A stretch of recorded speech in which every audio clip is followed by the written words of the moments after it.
Hey, welcome back to the Homestead. It's the first week of February here, and I'm down here near the Tangerine Tree. But we're going to go ahead and give you a full tour of the subtropical orchard and the stone fruit orchard as well. So let's check it out. So we're starting over here with the Tangerine Tree. This one's kind of on an island on its own, but all this fruit is ripening up and there's a lot on there, so we're always stoked on that. Really good eating fruit. But yeah, this tangerine tree is over on an island by itself. So heading over, we get the large orange tree. It's ripening up as well. Not quite there yet, but lots of fruit. Tree's doing okay. It seems like it's getting signs of age. It's not really amazing, but it's doing good. Lots of fruit. We got a bunch of sunflowers coming up. That one's like 6.5 feet tall. Then we're gonna come on around down to the start of the subtropical and avocado orchard. So this is all avocados and citrus, and we've got our reed avocado right here, which is about 3 feet at the tallest point, but it's got dual kind of leaders coming up. So there's this one, which is not quite as big, and then that one. But yeah, this one's done really well, and because it started out really short, out of a 5-gallon container, it didn't have to be staked. So you can see it's got a nice thick trunk forming, and it didn't have to be staked, so it's just going solid on its own. Then we got the bear's lime tree. This thing's doing really good as well. It's about 6 feet tall, had a lot of fruit come in through the fall. And there's still some ripe fruit on there, and these limes are tasty. So this one's doing pretty good. It's putting off some blooms right now. Some more little fruits forming. So the ever-bearing variety is real awesome. Kind of keeps you with fruit all the time. Then our lemon tree, it was not doing great over here. It finally bit the dust. So we went ahead and cut it out. There's the stump. It was rotted to the core, so we replaced it with 2 lemons. So we've got over here, which one is this? The Eureka Lemon, and that's doing great. That's only been in a couple of weeks. That's about 3 feet tall. And then we went ahead and also got a Meyer Lemon. So you can have 2 types of lemon, 2 different flavors, and different times of ripening. So happy about that. We'll keep these at a medium size. They're about 10 feet apart, so there should be some room for growth. And we'll go over to some more citrus. And this is the Satsuma Mandarin. It's doing okay. It's definitely put on some good growth since it was planted, but it did get hit with some pests that caused this funky growth here, like a leaf miner or something like that. I'm not 100% sure, but we didn't really treat it. We're just kind of letting it deal with it. But should be okay. Now I'll turn around right behind me and show you the dormant ever-bearing mulberry bush. So these just got kind of pruned up, trimmed up, not too crazy, but we prune them. These will grow like crazy, so I'll have to prune them again in the spring and summer. But these two next to each other, not a lot of space between them. They'll probably bush in together. There was a third one right here, and it died. Gopher got it. So ever-bearing mulberries. And then, so that's where the lemons are. Then we get back to avocado. This is a Hass avocado. This is the one that we did not top. It's doing pretty good overall. It's pushing off. These are either new growth or these might be flowers. I couldn't tell you right now. Hopefully it's new growth. Don't really care about so much of flowering and fruit production. Want this thing getting a little bigger. It's just under 6 feet, but it is doing really good. A couple of sunflowers, 3 sunflowers. Then the other Hass avocado is now close to 7 feet. This one's doing good, and this is the one that we topped. So we'll go over and check that point.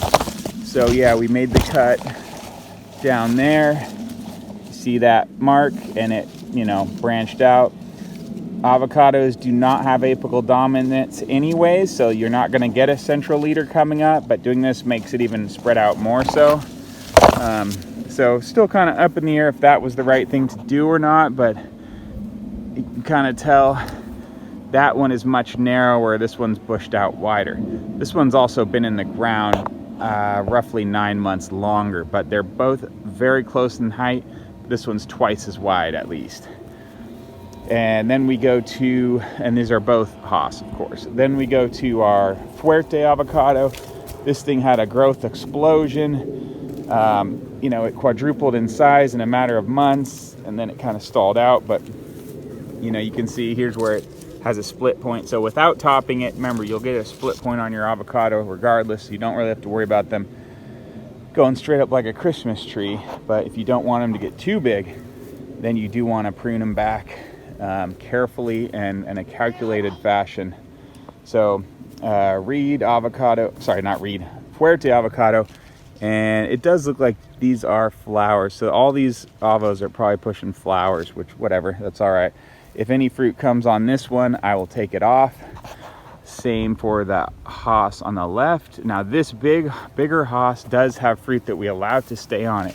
So this fruit's been ripening up and growing 6 months, maybe more.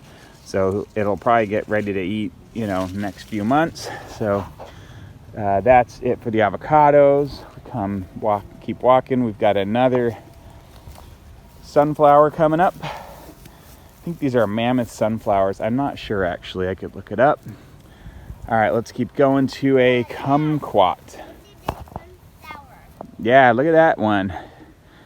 Big sunflower there. But yeah, we'll come over to the Miwa kumquat, and these are supposed to taste better of the two kumquats that are available around here. So we got that one, and it does have some fruit on here, so these will ripen up and we'll get a taste soon. That's kind of cool. You know, normally I pull fruit off of, you know, real young immature trees the first round, but these three snuck on there, and by the time I saw them forming up, I said, you know what, I can't wait to taste these, so I'm gonna let these live. And this also got hit with that pest, like a leaf miner, something like that, and it bothered the tree. But you know, see that curl? It's ugly, but hopefully it'll get through it and push past.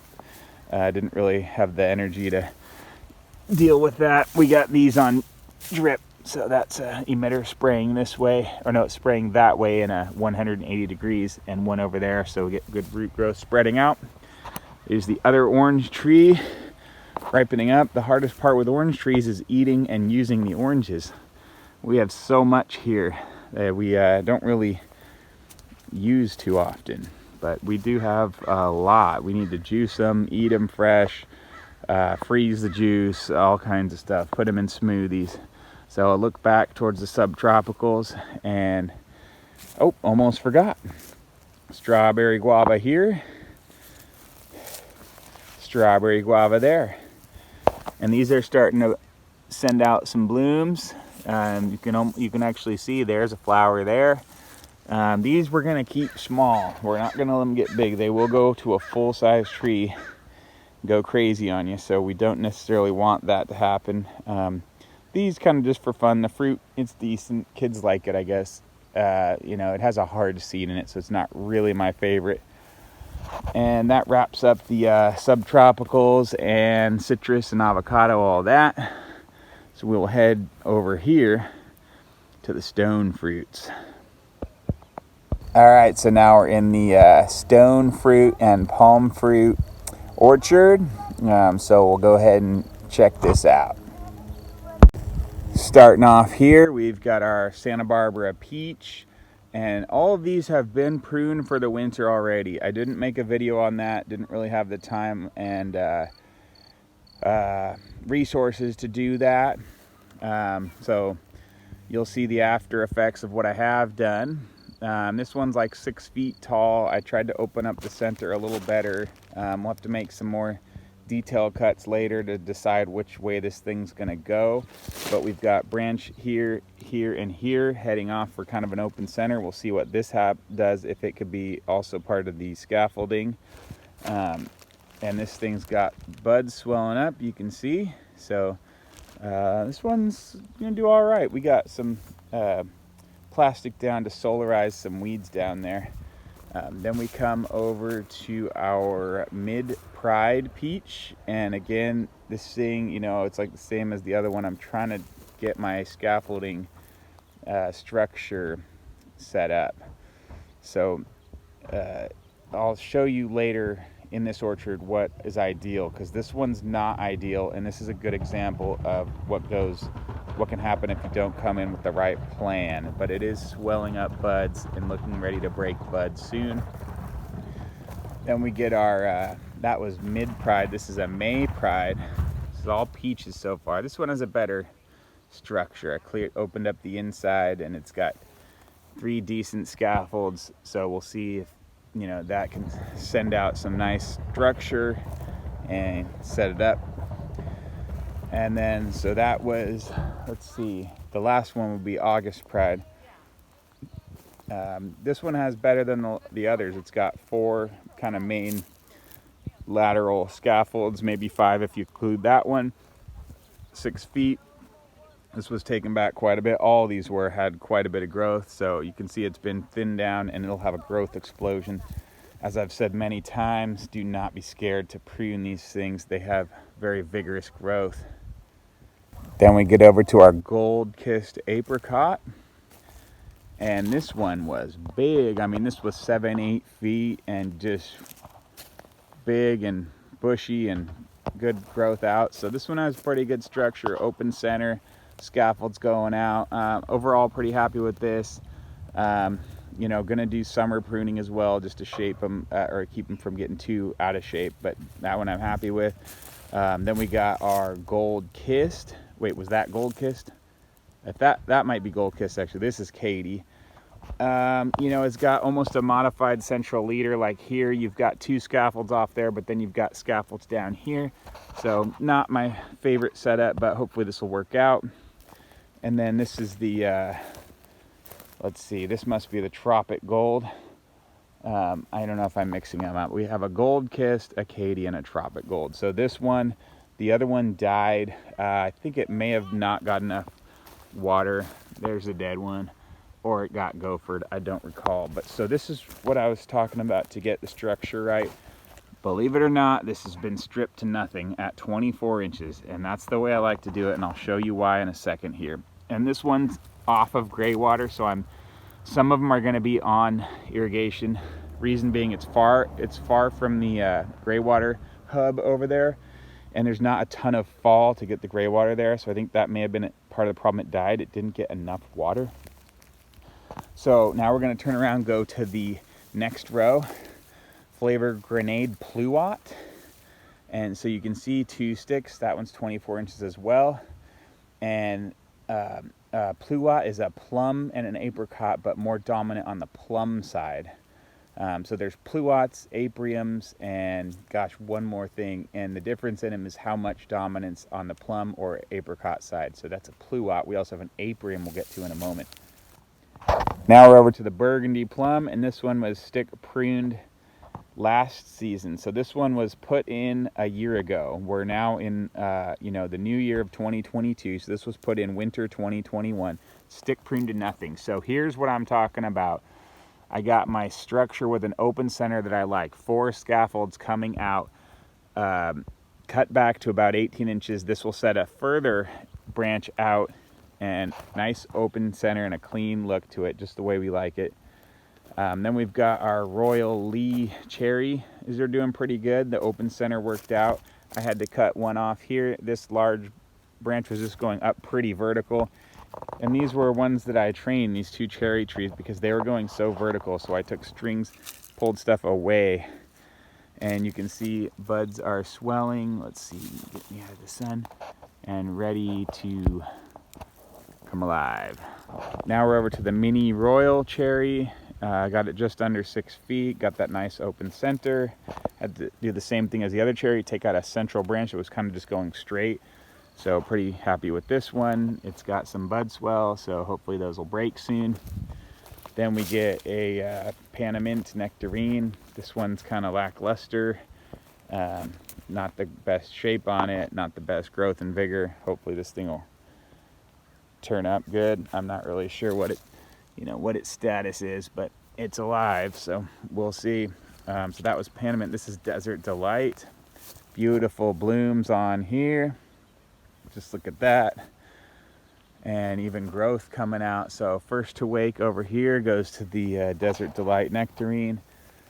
Get a pretty decent open center here, so pretty stoked on this overall. It's at about 6 feet, so you know, I almost should have taken it back further, but I'll just have to be somewhat aggressive with the summer pruning.